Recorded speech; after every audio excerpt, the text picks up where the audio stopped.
Spread the fire. Welcome to SMWX. I am Lukhona Mnguni. Of course, we're still carrying on with rolling commentary as we build up to the 29th of May 2024. It's now officially less than 2 weeks to election date, and people are nervous, the parties are nervous, and I'm sure the leaders are somewhat tired. But guess what? They've got to push on. They need our votes. They want our votes. They've got to go out. They've got to convince particularly people who are still yet to decide who they are going to be voting for. Now, today I'm going to be talking about the Multiparty Charter for South Africa, also known as the MPC. Delve a bit in terms of what is the MPC and ask the all-important question: is the Multi-Party Charter for South Africa dead? I can already hear you asking, was it even born? Now, maybe let's look back and ask ourselves, what is the Multi-Party Charter for South Africa? This is a grouping of now 11 political parties that came together to unseat the ANC. They had a very, very strong mission. The roots of the Multi-Party Charter date as far back as April 2023, when John Steenhuisen, the leader of the Democratic Alliance, was closing the Congress after he had been re-elected, and he made a very clear statement that he is going to write to leaders of like-minded political parties to form what at the time he called a Moonshot Pact. And that would be to make sure that they keep the ANC and the EFF out of power in what he termed would be a doomsday coalition. Now, a lot has happened since that fateful day in April 2023. Of course, the very first thing that was, for me at least, tactless was to announce a Moonshot Pact when there was nobody to be in a pact with, because he had not written to anybody. He actually had not had a conversation with most of the political parties he hoped would join this Moonshot Pact of his. It's almost like he was strong-arming them in the arena of public opinion so that it becomes very difficult for them to say, no, we're not interested in joining you. Of course, different opposition parties had skepticism over the DA convening a Moonshot Pact because they have often accused the Democratic Alliance of being bullish, of being, arrogant, of being, it doesn't really take its partners along. You can imagine in some coalition governments, some parties have always sought to say, just because you are the biggest partner, it doesn't mean that this is a DA-led coalition government. It's a multi-party coalition government. So there have been also those kind of semantics that political parties have disagreed with where the Democratic Alliance is concerned. As a result, when this Moonshot Pact was announced, some parties were like, sure, we're not so sure if we should be, traversing those waters with the Democratic Alliance, because it almost seems now that we are being invited to the DA top table. But nonetheless, a number of political parties eventually said, yes, let us meet. And there was, of course, that all-important meeting that took place at Emperor's Palace around August 2023. Now, that meeting, first of all, changed the name of Moonshot Pact to the Multi-Party Charter for South Africa. As much as we would love to believe that there are 11 political parties, well, there are in name, but in name only.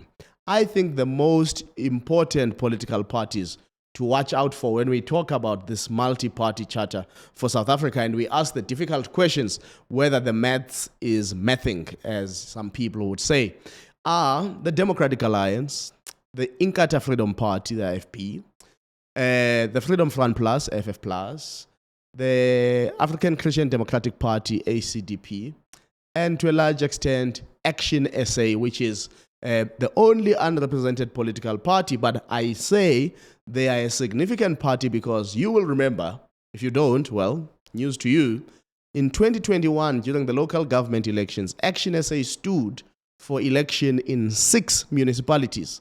3 metros in Gauteng, 1 metro in KwaZulu-Natal, plus Newcastle and Emadadeni. No, not Emadadeni, KwaDukuza, sorry. KwaDukuza, Newcastle, eThekwini in KZN. In those 6 municipalities, Action SA managed to amass enough votes to become, if I'm not mistaken, the 6th largest political party insofar as local government elections is concerned.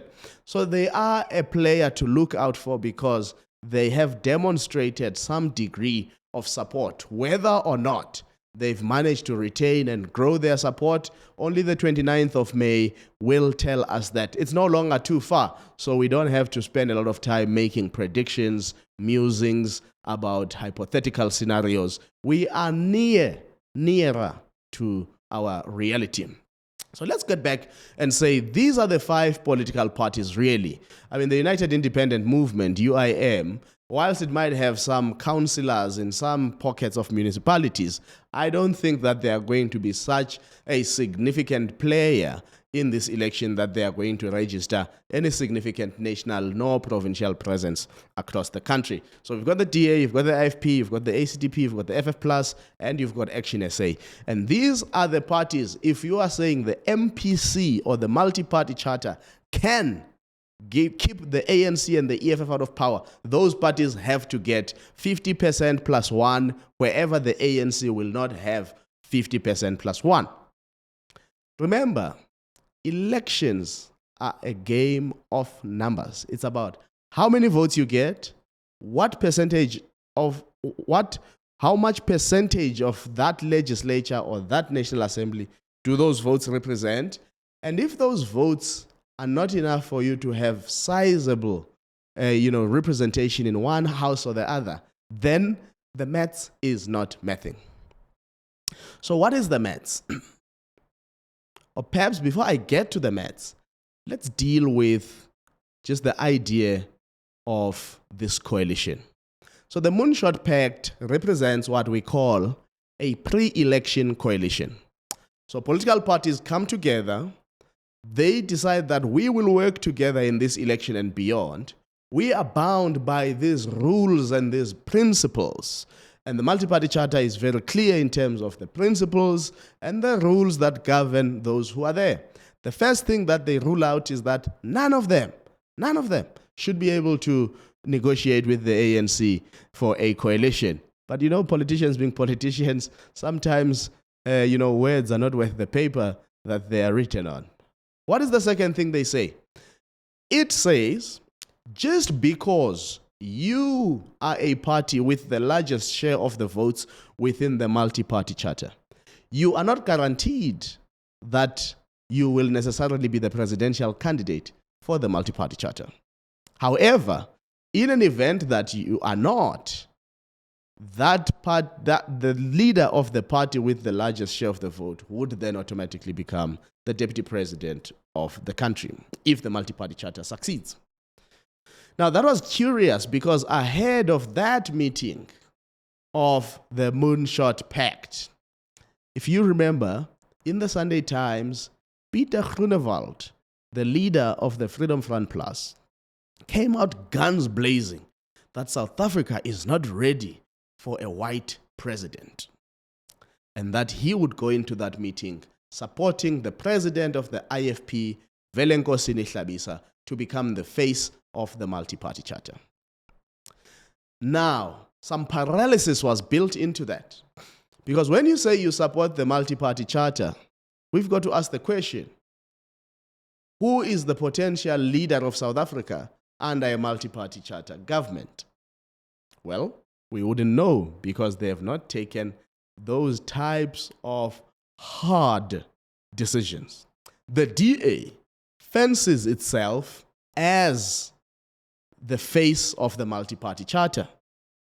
Some months back, they even issued a documentary on the virtues of the Multi-Party Charter for South Africa.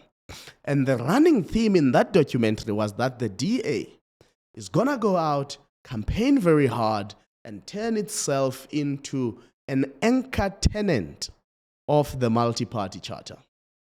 Now, of course, an anchor tenant, if you know the language from shopping centers and malls, is that at least this one tenant has a long-term lease. they are the ones that anchor the viability of this shopping center or a mall. So basically, the DA was fencing itself as an anchor tenant that would be effectively the guardian of the multi-party charter for South Africa. Now, some political parties were actually unhappy about that documentary because, again, it ventured where they often believe the DA goes, bullying its partners and being arrogant about its entitlement to lead in a coalition arrangement. There are two forms of pre-election coalitions. So you've got the kind of pre-election coalition that is the multi-party charter, where the political parties will still all of them, will be on the ballot, competing and contesting against one another. One of the things I've enjoyed, actually fascinating enough, these last few weeks is how the parties that are part of the multi-party charter are on the same panel discussions, debating each other. And I thought, well, didn't you produce a common, position on Eskom and energy? Didn't you produce a common position on questions around safety? Didn't you produce a common position on the issue of the economy? Then what are you debating? Why are you debating? Because you should be speaking the same language. And that's why sometimes you find them quarreling. And that doesn't embody a grouping of people who are really duty-bound to working with one another. Surely they probably should have just one spokesperson and say, no, if you've heard from the DA, you've heard from Action SA, you've heard from ACDP. But no, they still maintain we have our own unique offerings, but we are still bound together, but we are in actual fact doing competition. Another version of a pre-election coalition is what you actually had in Zimbabwe with CCC, Citizens Coalition for Change. What you then do in that instance, political parties come together, they get to have the level of maturity required to take the hard decisions, and one of those hard decisions is who should lead this coalition of these parties. They decide on that. Okay, let us now form an umbrella party so that we don't contest and compete with one another on the ballot. We in actual fact compete as one entity, which is an umbrella, which is what we call an umbrella coalition. So you fold your political organizations into this umbrella, and it's only that umbrella that is on the ballot. In the earlier days, a lot of people believed that the call for the multi-party charter for South Africa was an attempt to consolidate political parties and move away from fragmentation. But it wasn't actually consolidation. It was just closing the gap in the fragmentation. Keep your little tent, but just bring it closer to my tent. But please don't come inside my tent. I don't need you to see what's happening inside my tent. But let us meet on the streets and discuss what's happening in our tents. How can we manage our tents better? But we are not building one big tent. And I think this is why the energy around the multi-party charter for South Africa has almost begun to decrease. The energy is being sapped out of the MPC. And of course, involvement in the MPC, I would argue, has hurt a political party like Action SA.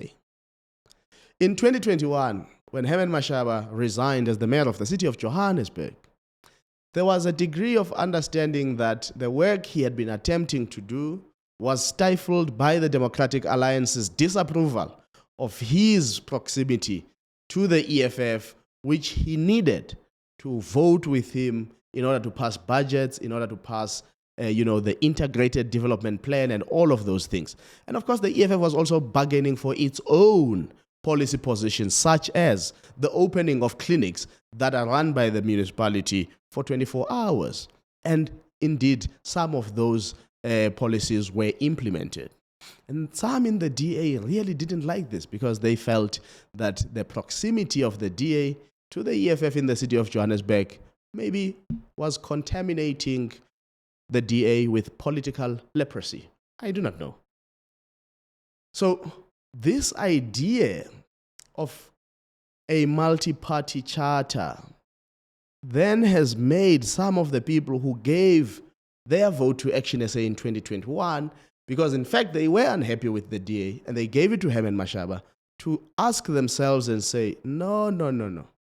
If you are now in the MPC, it's all the same. A vote for Action SA automatically boosts the prospects of the Democratic Alliance to be part of a governing coalition. So I might maybe keep my vote and give it to the DA in any event, or take my vote and go shop around among some of the players who are not part of the multi-party charter, so that I give my vote to an entity that I know is not predestined to a particular coalition arrangement post-elections.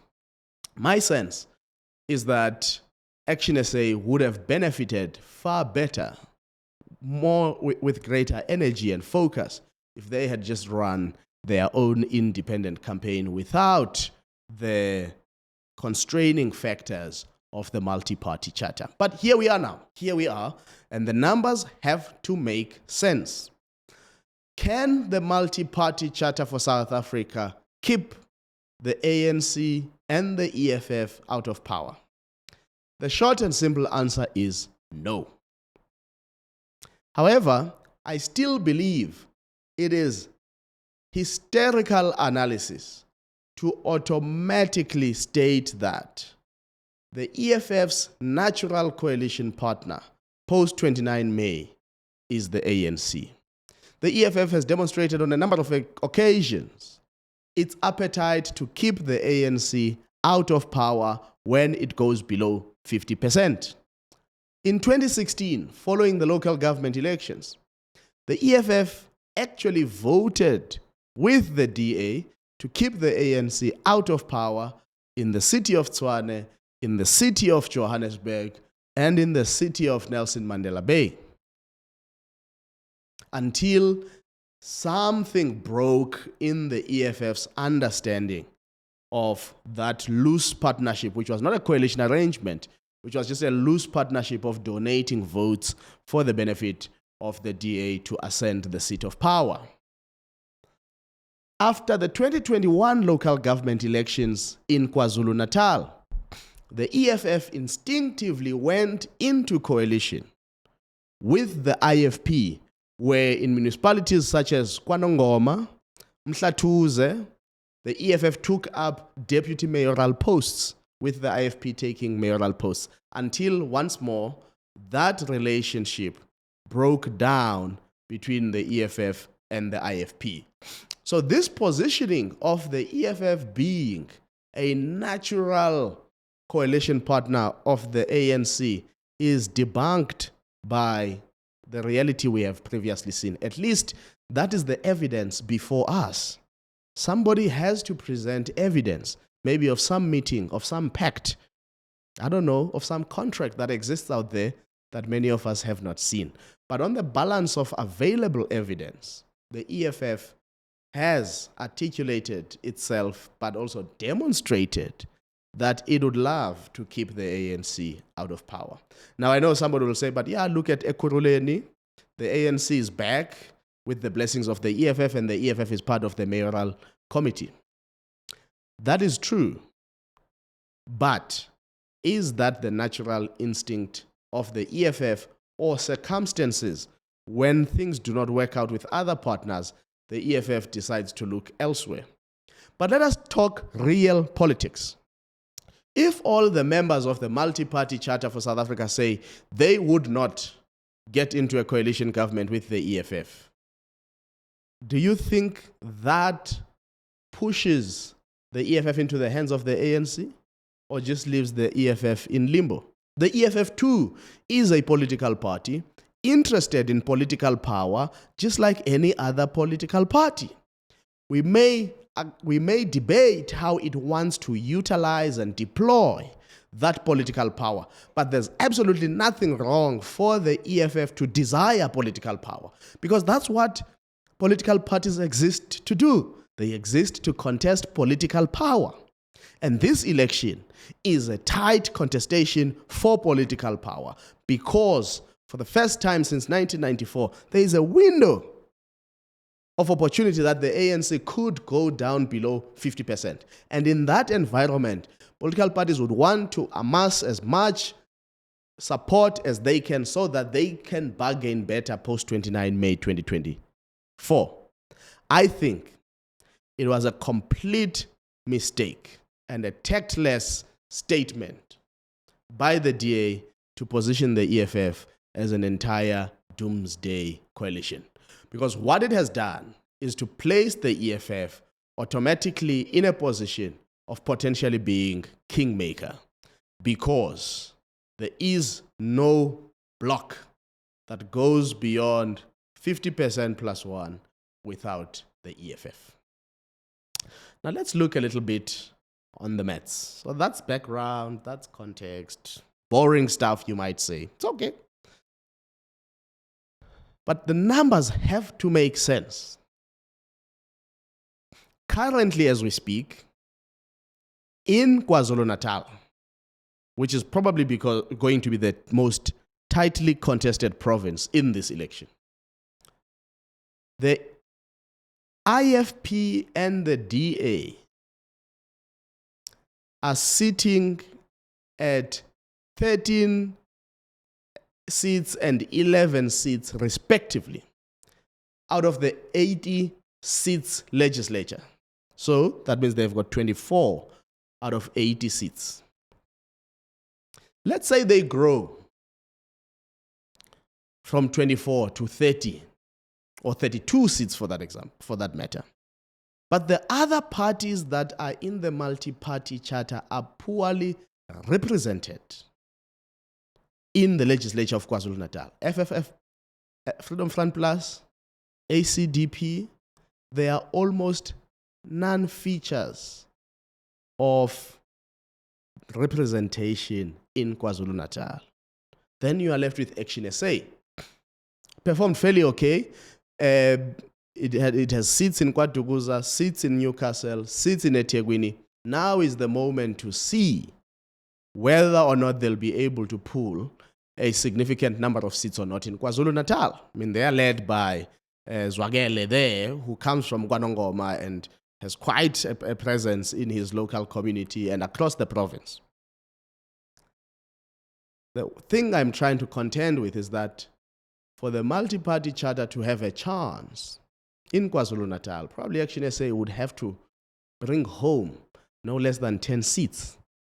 That's quite a significant fit. It would mean Action SA getting over 10% in KwaZulu-Natal. I do not see that as a possibility. So here you are going to have a KwaZulu-Natal with the ANC, with MK Party, with the IFP, with the DA, with the EFF, probably as significant role players. Where do the chips then fall in that scenario?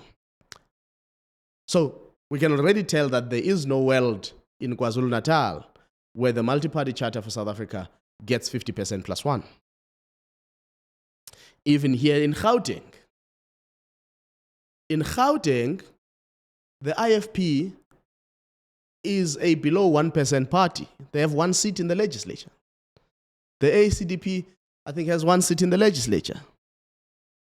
Freedom Front Plus, very small in Gauteng.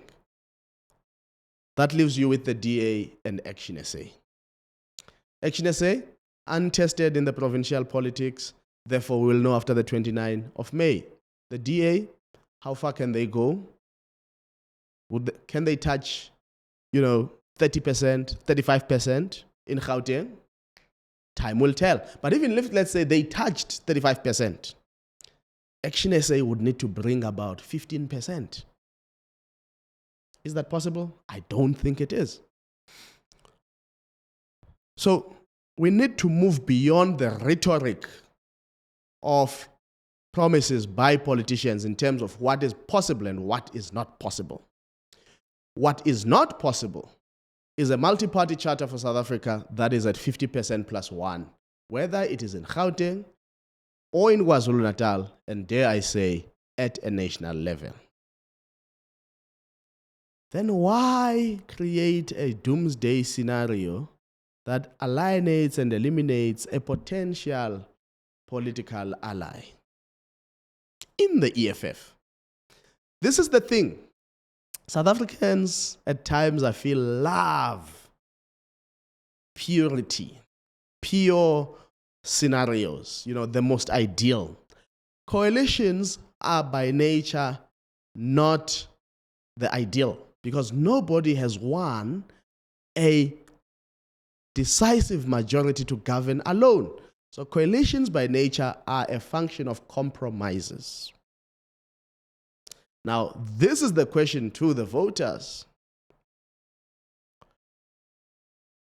Is it productive for the EFF to be turned into a boogeyman in this election? Is it productive for the post-election period?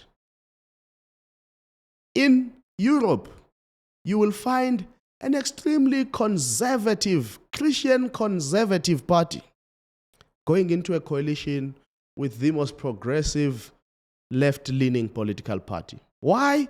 Because at some point, the results are what the results are. But there ought to be a government, there ought to be a budget, there ought to be service delivery to the people of the country. The debate around coalitions is still very much about how best for political parties to share the spoils for their own consideration, for their own self-interest, rather than what may be in the best interests of the party, of the country, I mean. So, the real question about possible coalitions, particularly in these provinces, is it wise for the EFF to be made a boogeyman? Do you support the fact that the DA calls the EFF part of the Doomsday Coalition? Because what that does in the psyche of the country and in the psyche of the markets is to then say, anybody who is seen close to the EFF, or the ANC for that matter, by the way, and I can accept that maybe some people will say, no, we are tired of the ANC. It's been 30 years of them in power in Gauteng and nationally, not so much in KwaZulu-Natal because they started leading with a majority in 2009, so it's been 15 years there. They've had their chance. The electorate says, forget about them. Let's keep them out of power. But why would you want the EFF not to be part of that arrangement that helps to keep the ANC out of power?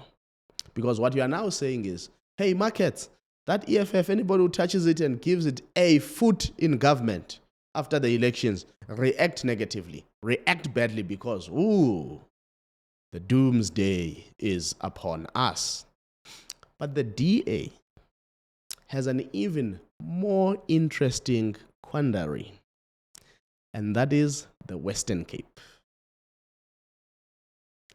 If the DA falls below 50% in the Western Cape, who become their friends? Because the IFP, again, a non-player in the Western Cape. Freedom Front Plus, marginal player. ACDP, marginal player. Action SA, yet to be proven. And what happens if these partners can't give the DA 50% plus one in the Western Cape? Oh, be scared. The doomsday is coming because, as they said in one of the SMSs where, they are trying to discourage people to vote for these parties, keep the ANC-EFF, but now there's another third one, the Patriotic Alliance, out of the Western Cape. I wish that the question around coalitions was always that easy and basic, without nuance, complexity, but unfortunately, it's a very difficult question. And so, as we go to these elections of 29 May 2024, the big question I started with, is the multi-party charter dead? The reality is that it has not been birthed, and dare I say, it will not be born, because there is no universe where the multi-party charter takes you beyond 50% plus one. Perhaps it would have been an even much more compelling idea animating idea, energizing idea to the electorate had they all just clubbed under one umbrella and placed one political party on the ballot. But they want to, create an illusion with the electorate that, you know what, we are trying very hard to solve the issues of the country. We are coming together, and we are the only ones coming together. But to what end if all of you are still on the ballot contesting and competing against one another? So it becomes very clear to me that the arrangement was to try politics of deception of the elders in the room, when in actual fact, there are no elders. And therefore, as we head to the polls, do not despair. Put your X, but just know that post 29 May, the multi-party charter is highly likely to unravel. Because guess what? It may well be that in KZN, the IFP sees that the only way that it can make it to power is through some arrangement with the ANC.